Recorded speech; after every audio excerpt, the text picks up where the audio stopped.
M panel fresher প্রার্থী। এতদিন ধরে দীর্ঘ 10 বছর যে এক দুর্নীতি, আর এই দীর্ঘ 10 বছরের দুর্নীতির ফলে আমরা প্রত্যেকেই কোনো না কোনোভাবে এর সাথে ডিপ্রাইভ করছি। আজ এত বছর পর 10 বছর পর একটা এসএলএসটি নিয়োগ পরীক্ষা হয়েছে এবং সেটা হয়েছে কার নির্দেশে না, অনারেবল সুপ্রিম কোর্টের নির্দেশে। সেই আপনারা জানেন সেই নিয়োগ প্রক্রিয়া বিগত 1 বছর ধরে চলছে। আর সেই নিয়োগ প্রক্রিয়ায় আমাদের এখানে যারা আপনারা দেখছেন আমাদের প্রত্যেক সহযোদ্ধা প্রত্যেকেই ফ্রেশার WBSLSD এবং এর মধ্যে অনেকেই রেকমেন্ডেশন পেয়েছেন কাউন্সিলিংয়ের মাধ্যমে, আবার অনেকে কাউন্সিলিং বাকি রয়েছে। আমাদের যে নিয়োগ প্রক্রিয়া চলছে সেই নিয়োগ প্রক্রিয়ার একাদশ এবং দ্বাদশের প্রথম যে প্যানেল, সেই প্যানেল পাবলিশ হয় 21শে জানুয়ারি। কমপ্লিট হয়েছে, তার সত্ত্বেও অনেকে এখনও স্কুলে কিন্তু জয়েন করতে পারেনি, এবং স্কুলে শুধু জয়েন করতে পারেনি এমনটা নয়, তার সাথে অনেক এমন সাবজেক্ট রয়েছে যাদের কাউন্সিলিং সম্পন্ন হয়। আবার কেউ কেউ রয়েছে 9-10-এ কল ফর ভেরিফিকেশন, কিন্তু তাদের ডকুমেন্ট ভেরিফিকেশন বাকি, শুধু ডকুমেন্ট ভেরিফিকেশনের বাকি থাকার সাথে তাদের ইন্টারভিউ কিন্তু এখনো সম্পন্ন হয়।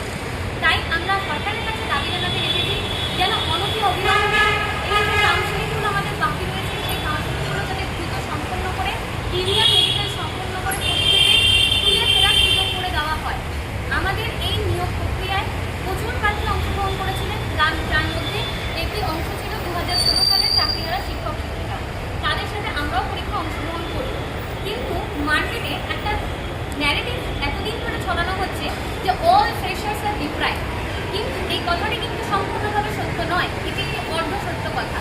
আমরা প্রত্যেকে গেজেট দেখে সুস্থ মস্তিষ্কে সুচিন্তায় পরীক্ষায় অংশগ্রহণ করেছি, আমাদেরকে কেউ জোর করে পরীক্ষায় বসতে পারেছে, আমরা স্বেচ্ছায় পরীক্ষায় অংশগ্রহণ করেছি।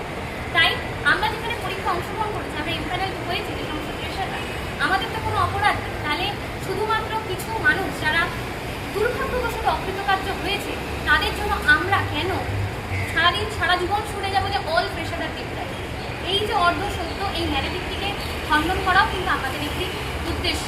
আমাদের এখানে যারা আজকে এখানে সমবেত হয়েছে, আমরা মূলত 20,000 যে ফ্রেশার তাদের মধ্যে থেকে আমরা তাদের প্রতিনিধি মাত্র, আরও এই 20 জন হচ্ছে 20,000-এর প্রতিনিধি।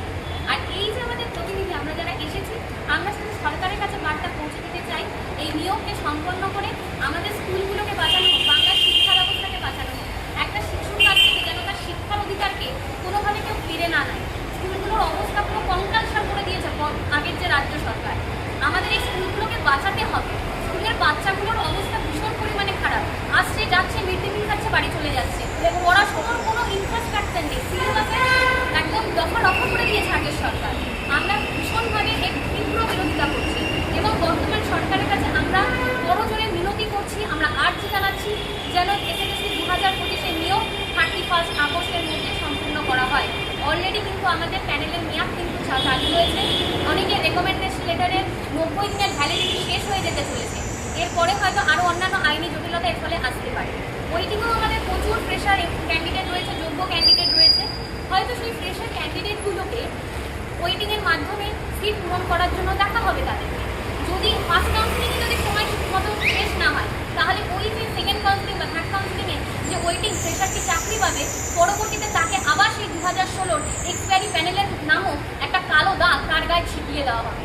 আমরা তাই সরকারের কাছে আজকে জানাচ্ছি, আপনারা খুব দ্রুত আমাদের নিয়োগটিকে সম্পন্ন করে আমাদের যে 9, 10 এবং 11, 12 মিলিয়ে টোটাল 20 থেকে 23,000 যে পরীক্ষার্থী এমপ্যানেল হয়েছে বা হতে চলেছে, যে ফ্রেশার যারা রয়েছে তাদের প্রত্যেককে যেন নিয়োগপত্র খুব দ্রুততার সাথে হাতে তাদেরকে দেওয়া হয় এবং তারা যাতে স্কুলে ফিরে যেতে পারে। সেই সঙ্গে উল্লেখ্য, আমাদের এই প্যানেলে কিন্তু 2016 সালে যারা পরীক্ষায় বসেছিলেন তাদের মধ্যে থেকে কিন্তু চাকরিহারা শিক্ষকদের মধ্যে 90% শিক্ষক শিক্ষিকা কিন্তু পুনর্বহাল হতে চলেছে এবং সেই সঙ্গে ফ্রেশারদের সংখ্যাটা 67%। তাই সরকার যেন আমাদের দিক থেকে একটু বিবেচনার সহিত দেখেন, সহানুভূতির সাথে দেখেন, তাহলে আমরা সরকারের কাছে কৃতজ্ঞ থাকবো এবং বাধিত থাকবো। এটুকু বলেই আমরা আজকে আমাদের তরফ থেকে এই